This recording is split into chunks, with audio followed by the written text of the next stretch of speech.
இன்றைக்கி நான் பூண்டு குழம்பு தான் செய்ய போகிறேன். எப்படி செய்யறதுன்னு பார்க்கலாம் வாங்க.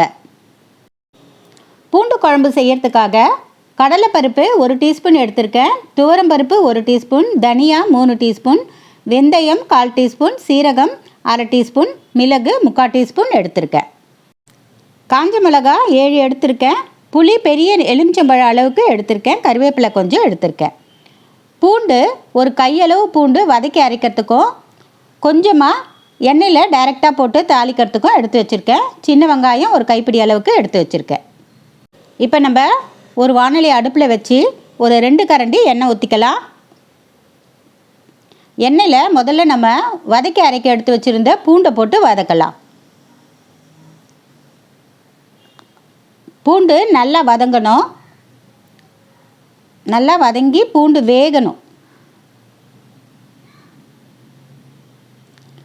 இப்போ ஓரளவுக்கு கோல்டன் கலர் வந்துடுச்சு. இப்போ நம்ம கருவேப்பிலை கொஞ்சம் போட்டுக்கலாம்.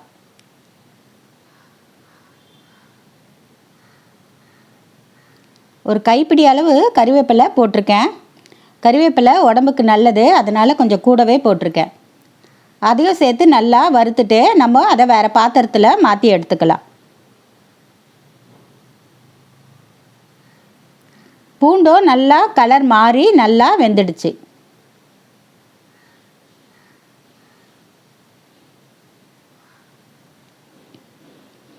இப்போ அதே வாணலியில் நம்ம எடுத்து வச்சுருந்த கடலைப்பருப்பு, துவரம்பருப்பு, மிளகு, சீரகம், தனியா எல்லாத்தையும் போட்டு கோல்டன் கலர் வர வரைக்கும் நம்ம வறுக்கலாம்.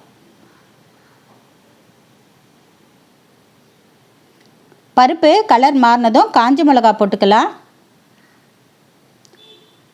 காஞ்ச மிளகா போட்டு ஒரு நிமிஷம் அதை வதக்கிட்டு புளியையும் சின்ன சின்னதாக பிச்சு போட்டுக்கலாம்.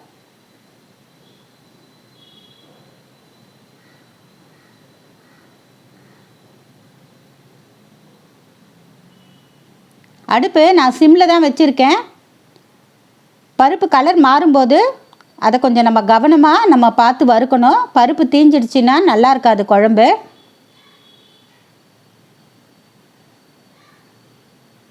இப்போ புளியையும் நல்லா வதக்கிட்டு நம்ம எடுத்துடலாம்.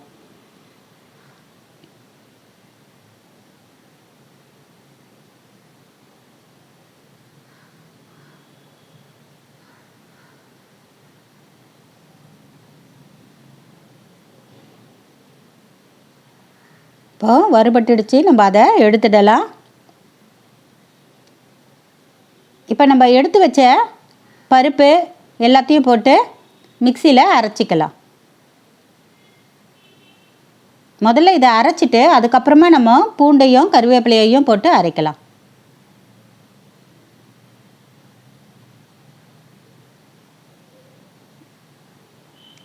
இப்போ இதை நம்ம கொஞ்சம் கரகரப்பாக அரைச்சிக்கிட்டோம். இப்போ பூண்டையும் கருவேப்பிலையையும் போட்டு நல்லா நைஸாக அரைச்சி எடுத்துக்கலாம்.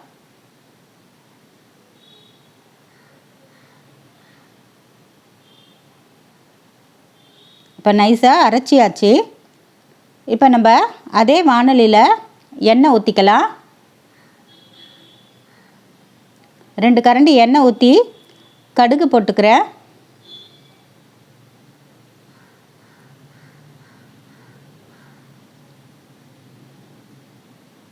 கடுகு பொரிஞ்சதும் எடுத்து வச்சுருந்த பூண்டை போட்டு வதக்கலாம். இப்போ நிறைய பூண்டு குழம்புல இருந்தால் பசங்களாம் சாப்பிட மாட்டாங்க. அதனால் நம்ம பாதி பூண்டை நம்ம வதக்கி அரைச்சிடுறோம். இது நமக்கு பூண்டு அப்படியே நம்ம நல்லா குழம்புல வெந்து சாப்பிடும்போது ரொம்ப நல்லாயிருக்கும். பூண்டு பாதி வதங்கினதுமே நம்ம வெங்காயத்தையும் போட்டு வதக்கலாம், கருவேப்பிலையும் போட்டுக்கலாம். இப்போ பூண்டு நல்லா வெந்து கலர் மாறிடுச்சு, வெங்காயமும் பாதி அளவுக்கு வெந்திருக்கு. இப்போ நம்ம மஞ்சள் தூள் ஒரு 1/2 டீஸ்பூன் அளவுக்கு போட்டுக்கலாம், பெருங்காயத்தூள் கொஞ்சம் போட்டுக்கலாம். ஒரு 1/2 டீஸ்பூன் அளவுக்கு பெருங்காயத்தூள் போட்டுக்கலாம். போட்டுட்டு அதுலேயே நல்லா கலந்து விட்டுட்டு நம்ம அரைச்சி வச்சுருந்த விழுதை இதில் ஊற்றிக்கலாம். அதுலேயே கொஞ்சம் தண்ணியை ஊற்றி கலக்கி ஊற்றிக்கலாம். ஓரளவு நம்ம குழம்பு கன்சிஸ்டன்சிக்கு நம்ம மீதி கொஞ்சம் தண்ணி ஊற்றிக்கலாம்.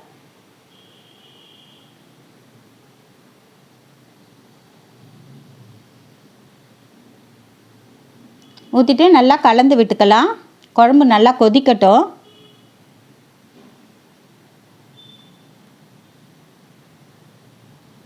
குழம்புக்கு தேவையான கல்லுப்பு போட்டிருக்கேன். அது 1 டீஸ்பூன் இல்லை, அது கூட கொஞ்சம் இருக்கும். ஒரு மூடி போட்டு குழம்ப நல்லா கொதிக்க விடலாம்.